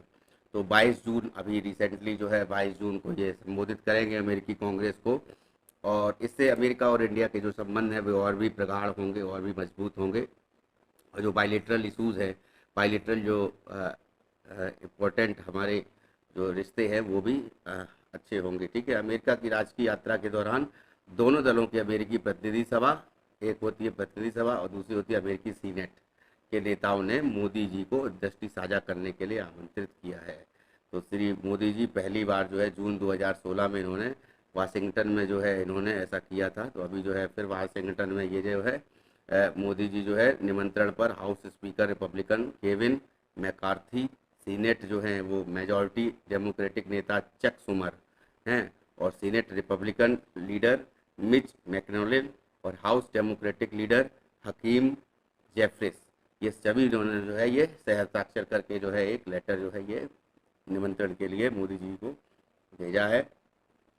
और मोदी जी जो है 22 और 23 जून को जो है अमेरिका में रहेंगे, और वहाँ की संसद को जो है ये संयुक्त जो अधिवेशन है दोनों अ, जो सभा हैं, है ना, उनका उसको संबोधित करेंगे, ठीक है ना। नेक्स्ट जो है आते हैं वित्त वर्ष 2022-23 में भारत की जीडीपी जो है 7.2% की दर से बढ़ेगी, ये लगाया जा रहा है अनुमान। तो भारत दुनिया का सबसे तेजी से बढ़ते आर्थिक देशों में से एक बना हुआ है। कृषि विनिर्माण और खनन निर्माण क्षेत्रों में प्रदर्शन करने के लिए 2022-23 की चौथी तिमाही में जो है देश की आर्थिक वृद्धि दर 6.1% रही, ठीक है ना। और उसके बाद जो है अभी चौथी तिमाही में रही थी 22-23 में, और उसके बाद जो है ये टोटल जो है ये जीडीपी जो है वो 7.2% रहेगी। ऐसा पूरे वित्त वर्ष में ये जो है 7.2% जो है इंक्रीज रहेगी, और ये अनुमान से अधिक है। तो बहुत से एजेंसी है जैसे मूडी है, S&P है, और रिजर्व बैंक ऑफ इंडिया है, और जो अन्य जो अनुमान लगाने वाली संस्थाएं हैं, है ना, तो आर्थिक संस्थाएं जो है इकोनॉमिक फोरम जो है, तो सभी में जो है ये अब रिसेंटली जो है 7.2% जो है उतने से ज़्यादा नहीं लगाया था उन्होंने। तो वो वृद्धि दर जो है वो सकल घरेलू उत्पाद जो है वो पूरे वित्त वर्ष के दौरान ये 7.2% पहुँच जाएगा, जो अनुमान से अधिक है। तो जनवरी से मार्च तिमाही इसी बार में एशिया की तीसरी सबसे बड़ी अर्थव्यवस्था ने, ये एशिया की हैं, सभी अनुमानों को पछाड़ते हुए 6.1% की वृद्धि दर्ज की है, ठीक है ना। अभी देखिए रिसेंटली SBI ने भी कहा था कि ये 6.1% जो हो पाएगा, बट ये जो है नहीं हुआ, उससे अच्छा जो है प्रदर्शन किया है। तो पिछली तिमाही में 4.5% से अधिक है, ठीक है। तो राष्ट्रीय सांख्यिकी कार्यालय जो है NSSO, ठीक है ना, NSSO जो होता है कि नेशनल जो है स्टैटिकल सर्वे ऑर्गेनाइजेशन, और जो वहाँ पे जो है NSSO जो है ये आंकड़े निकालता है 2022-23 के जो आंकड़े हैं ये जनवरी से मार्च तिमाही के विकास दर के वो 6.1% फीसदी रही, ठीक है ना, GDP, है ना। तो अब नेक्स्ट आते हैं कि नेक्स्ट जो न्यूज़ है उस पर आते हैं कि भारत के ग्रैंड मास्टर जो हैं अर्जुन एरिगेसी, इन्होंने Sharjah masters international chess championship 2023 जो है जीती है। तो ये ग्रैंड मास्टर बन गए हैं भारत के अर्जुन अरिगासी। अर्जुन अरिगासी जो है बोला गया है, एरिगेसी है ना, या अरिगासी। तो ये शारजहां में मास्टर्स का खिताब अपने नाम कर लिया है इन्होंने, और इतिहास का सबसे मजबूत टूर्नामेंट माना जाता है ये शारजहां का ये। तो जो अर्जुन जो है उन्होंने 8 खिलाड़ियों में 9वें राउंड में जो है जीत हासिल करने वाले एकमात्र खिलाड़ी थे। और ये जो है ग्रैंड मास्टर अर्जुन अरिगासी जो हैं, इन्होंने जीता है और फाइनल राउंड में ये ठीक पहले जो है संयुक्त लीड में थे, ठीक है ना। और उसके बाद जो फाइनल राउंड में इन्होंने उज्बेकिस्तान के नादिरबेक याकूबोएव को 6.5 अंक बनाकर हराया है, ठीक है ना। और इसके साथ साथ जो है जो नेक्स्ट न्यूज़ है उस पर भी आते हैं। तो ये जो है और ये ग्रैंड मास्टर जो है अर्जुन आरगेसी जो है ये इन्होंने शारजहां इंटरनेशनल चेस चैंपियनशिप 2023 जीती है, ठीक है। और उसके बाद है एतिहाद एयरवेज। देखिए एतिहाद एयरवेज जो है ये यूएई का एयरवेज, एक एयरवेज है संयुक्त अरब अमीरात का, है ना, यूनाइटेड अरब एमिरेट्स, है ना। और 2023 का जो इन्वायरमेंटल एयरलाइन ऑफ वर्ल्ड का पुरस्कार जीता है, ठीक है ना। किसने? एतिहाद एयरवेज ने। और ये है कहाँ का? यूएई का, ठीक है ना। तो लगातार दूसरे वर्ष, ये बहुत बड़ी बात है कि, है ना, ये एयरलाइन रेटिंग में जो है इनकी रेटिंग जो है थर्ड आई है, ठीक है ना। तो थर्ड रेटिंग में जो है इसकी आई है और दूसरे वर्ष लगातार जो है पर्यावरण एयरलाइंस के रूप में नामित किया गया है। तो ये एयरलाइन रेटिंग्स अवार्ड जो है विमानन उद्योग के सर्वश्रेष्ठ को स्वीकार करते हैं और एयरलाइनों को उनके नवोन्मेष, है ना, रूट नेटवर्क और सख्त मूल्यांकन मानदंडों के खिलाफ सुरक्षा स्कोर पर रैंक देते हैं। तो वो जो रैंक जो है इनकी वो टॉप 10 एयरलाइंस में जो है तीसरे नंबर स्थान पर रखी गई है, ठीक है। रैंक जो है वो एक तरह से एतिहाद को वर्ष का पर्यावरण एयरलाइंस का ताज पहनाया गया और एयरलाइन रेटिंग में टॉप 10 एयरलाइंस पुरस्कार में तीसरे स्थान पर रखा गया एयरलाइंस में। तो जो है इन्वायरमेंटल में जो है ये एयरलाइन में ये सबसे आगे रही। अर्थव्यवस्था, व्यापार और प्रथम श्रेणी में आराम, नवाचार, मूल्य और सुरक्षा की एयरलाइनों की आलोचना करता है, ठीक है ना। तो नेक्स्ट आते हैं इसके बाद फिनटेक यूनिकॉर्न जो है रेजर पे। तो ये इम्पोर्टेंट है, इसको हम लोग जान चुके हैं कि रेजर पे ने अपना जो है यूपीआई लॉन्च किया है और जो यूपीआई जो है उसका यूनिफाइड पेमेंट जो इंटरफेस है यूपीआई, वो रेजर पे ने लॉन्च किया है। और फिनटेक यूनिकॉर्न जो है ये है इस समय रेजर पे, ठीक है। यूनिकॉर्न के बारे में मैंने आपको बताया था कि यूनिकॉर्न किसे कहते हैं। तो स्टार्टअप जब कोई करता है, जब स्टार्टअप मतलब किसी छोटे से जगह पर कोई किसी उद्यम को या किसी चीज़ को जो है स्टार्ट करता है तो उसे स्टार्टअप करते हैं। और जब वो स्टार्टअप जो है कंपनी जो है बिलियंस में पहुंच जाती है तब वो जो है एक तरह से यूनिकॉर्न कहलाती है, ठीक है। तो ये जो यूनिकॉर्न हो गई फिनटेक भी कभी स्टार्टअप रही होगी रेजर पे। तो ये जो है सबसे तेज कदम भुगतान समाधान टर्बो यूपीआई जो है इसने लॉन्च किया है ना। जैसे फ़ोन पे है या फिर भारत पे है, ठीक उसी तरह से टर्बो यूपीआई, ठीक है ना। तो यूनिफाइड पेमेंट इंटरफेस नेटवर्क के लिए एक क्रांतिकारी वन स्टेप भुगतान समाधान टर्बो यूपीआई पेश किया है, ठीक है ना। तो ये जो एनपीसीआई है, भारतीय राष्ट्रीय भुगतान निगम, ठीक है ना, जो ये कंट्रोल करती है, कंट्रोलर है इसकी। तो एक्सिस बैंक के सहयोग से जो है ये याद रखिएगा, एनपीसीआई और एक्सिस बैंक के सहयोग से रेजर पे का उद्देश्य जो है उपयोगकर्ताओं के लिए भुगतान प्रक्रिया को सुव्यवस्थित करना है। चेकआउट के दौरान तृतीय पक्ष यूपीआई ऐप का पर रिडायरेक्ट किए बिना सीधे भुगतान कर सकेंगे।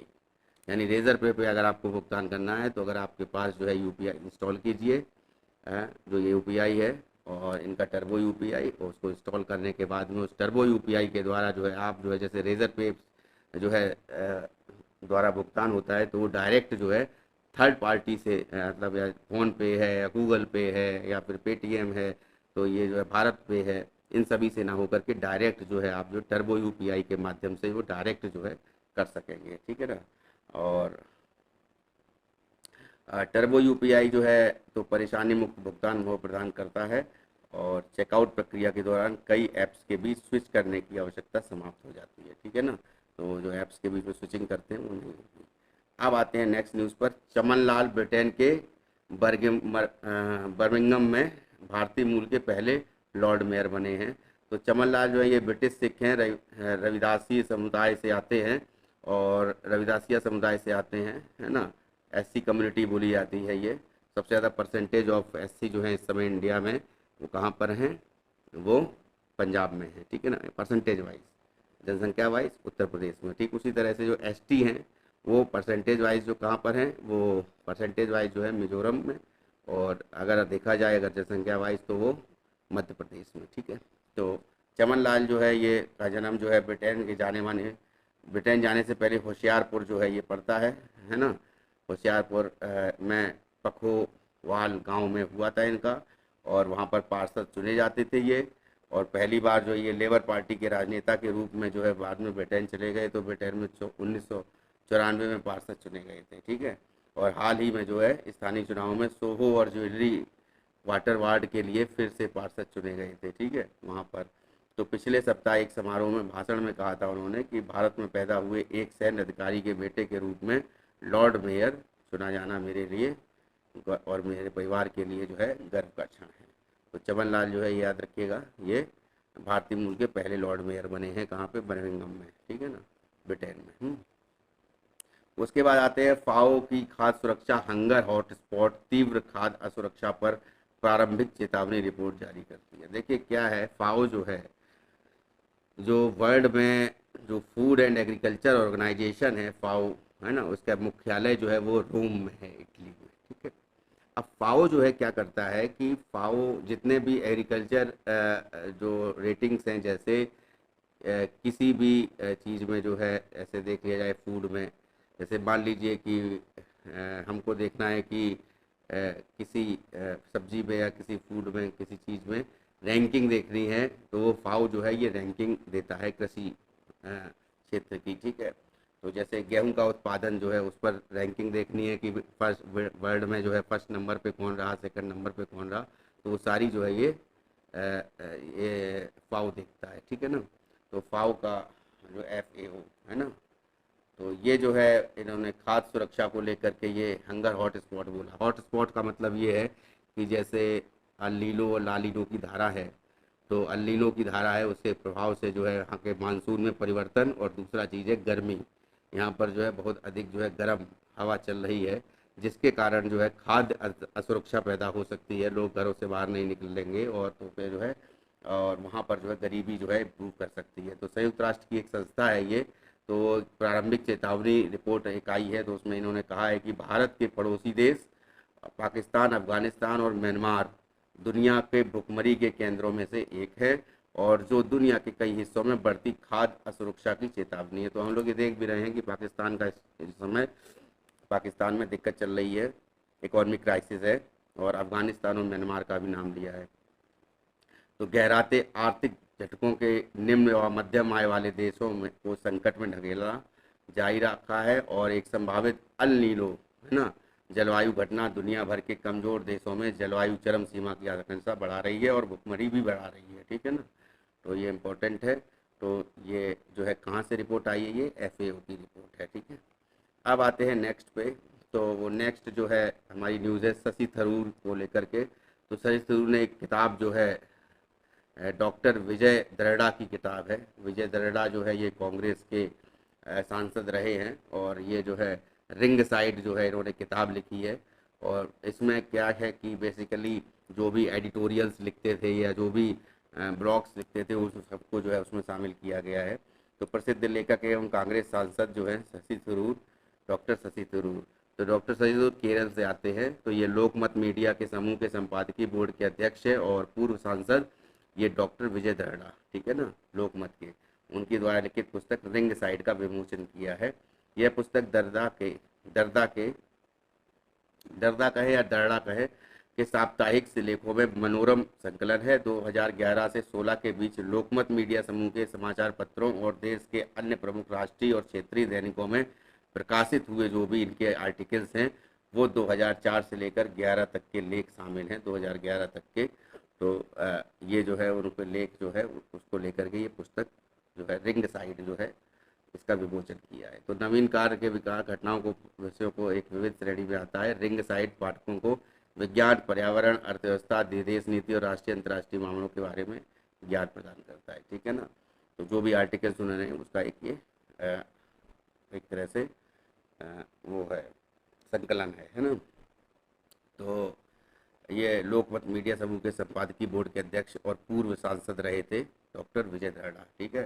तो ये कांग्रेस के ही सांसद रहे थे, इनकी किताब है। नेक्स्ट आते हैं अश्वनी कुमार जो है, इनको यूको बैंक का MD नियुक्त किया गया है। अश्वनी कुमार को यूको बैंक का एमडी नियुक्त किया गया है, ठीक है ना। तो सोम शंकर प्रसाद जो है के स्थान पर जो है अब अश्वनी कुमार आ जाएंगे, और यूको बैंक जो है ये इसका जो है एमडी इनको नियुक्त किया है, प्रबंध निदेशक, ठीक है।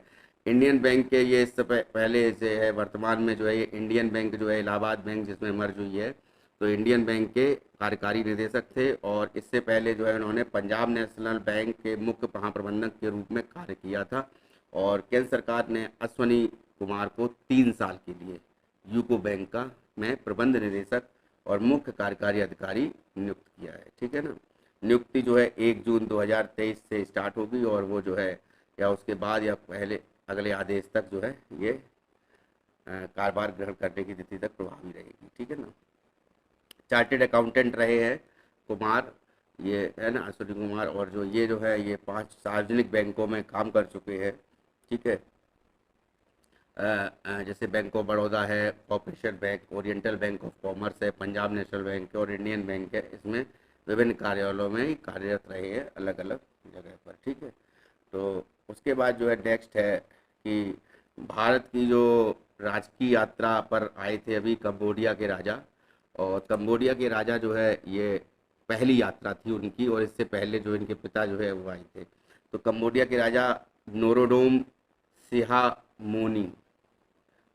सिहामोनी सोमवार को भारत की पहली राजकीय यात्रा पर नई दिल्ली पहुंचे, ठीक है।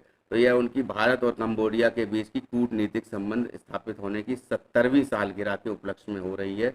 दोनों देशों के बीच वर्ष 1952 में कूटनीतिक संबंध स्थापित हुए थे, ठीक है। तो कंबोडिया जो है कहाँ है, देखिए कंबोडिया जो है ये फिलीपींस है, जैसे फिलीपींस थाईलैंड, वहीं पे जो है कंबोडिया है जो इंडिया का म्यांमार के बाद में जो है कंबोडिया ये जो है जो पूर्वोत्तर राज्य है उससे लगा हुआ म्यांमार है, म्यांमार के बाद वहाँ पे कंबोडिया भी है, ठीक है ना। तो कंबोडिया के जो है ये राजा हैं वो आए हैं, और केंद्रीय विदेश राज्य मंत्री जो है राजकुमार रंजन सिंह, ठीक है ना, ने नई दिल्ली में पालम वायुसेना केंद्र पर कंबोडियाई राजा की अगवानी की, और कंबोडियाई राजा के साथ 27 सदस्यीय उच्च स्तरीय प्रतिमंडल भी आया है, जिसमें राजमहल के मंत्री, विदेश मंत्री व अन्य वरिष्ठ अधिकारी भी शामिल रहे थे, ठीक है ना। तो याद रखिएगा इसको। उसके बाद जो है रेलवे, भारतीय रेलवे का ये बहुत ही इम्पोर्टेंट ये प्रयास रहा है कि शहीदों के ऊपर जो है इन्होंने नाम रखा है इंजनों का, और ये काम जो है कि नॉर्दर्न रेलवे ने किया है, और ये रेलवे मंत्रालय ने जो है एक ऑफिशियल ट्विटर हैंडल से जो है ये खबर दी कि रेलवे देश के शहीदों को श्रद्धांजलि देने के लिए ट्रेन के लोकोमोटिव डीजल इंजन, ठीक है ना, याद रखिएगा डीजल इंजन, ठीक है ना, लोकोमोटिव डीजल इंजन का नाम इन जांबाज शहीदों के ऊपर रखेगा। और रेल मंत्रालय ने ट्वीट करके लिखा है कि भारतीय रेलवे अपने शहीदों को याद करते हुए उन्हें भावभीनी श्रद्धांजलि अर्पित करता है। नॉर्दर्न रेलवे ने, यूनिट कौन सी है, नॉर्दर्न रेलवे, ठीक है ना, नॉर्दर्न रेलवे ने अपने डीजल लोकोमोटिव इंजनों का नाम अपने हमारे बहादुर नायकों के नाम पर रखा है। इंडियन रेलवे देश के लिए उनके असाधारण नेतृत्व और सर्वोच्च बलिदान को सलाम करता है, ठीक है।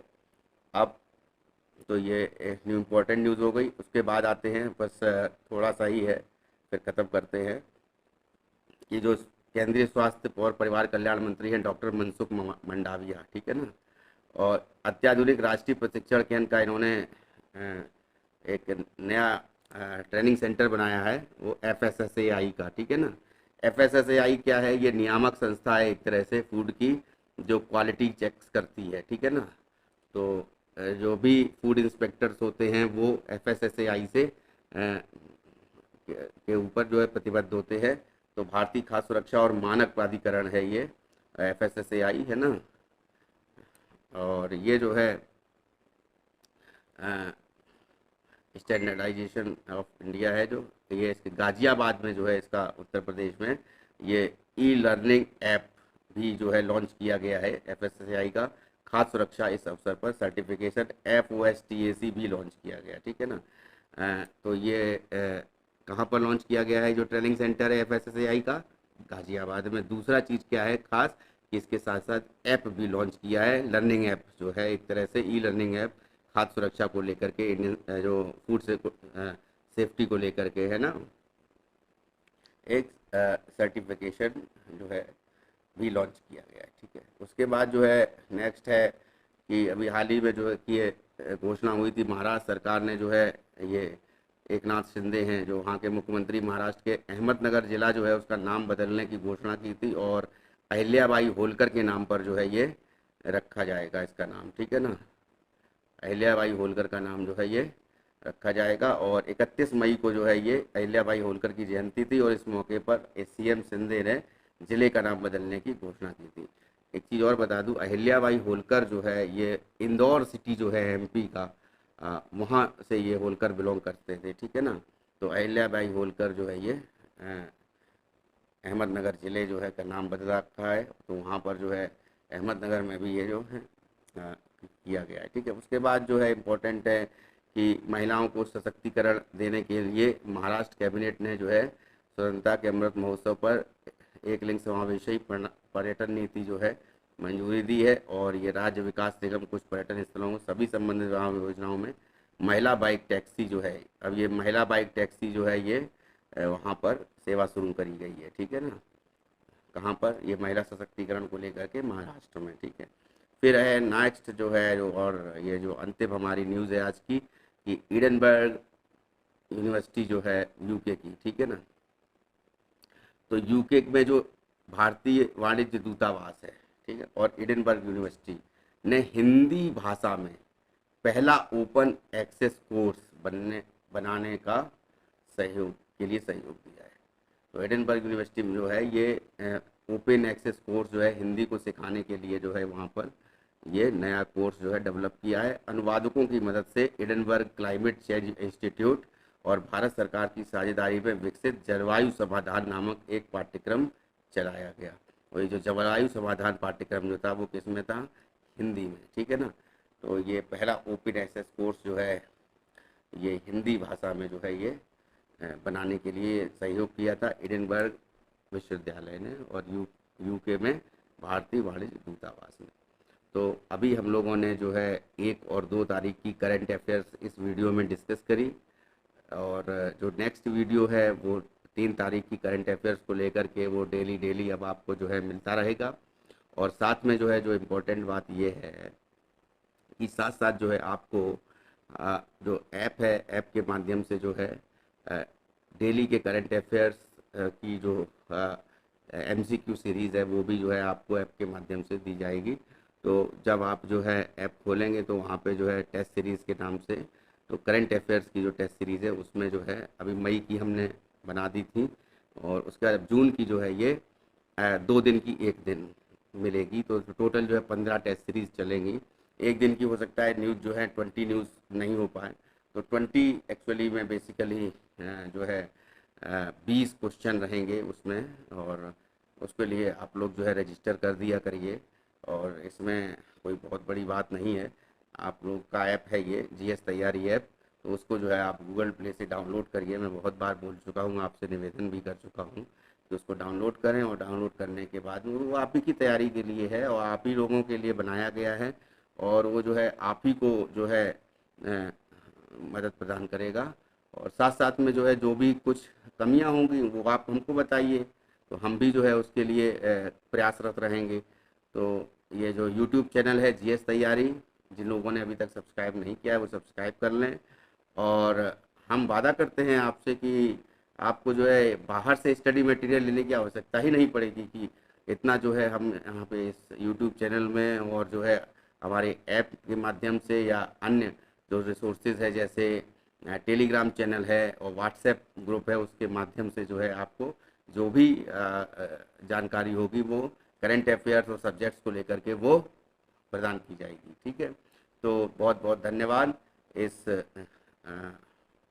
वीडियो क्लास के लिए, और नेक्स्ट वीडियो क्लास में मिलते हैं करंट अफेयर्स की।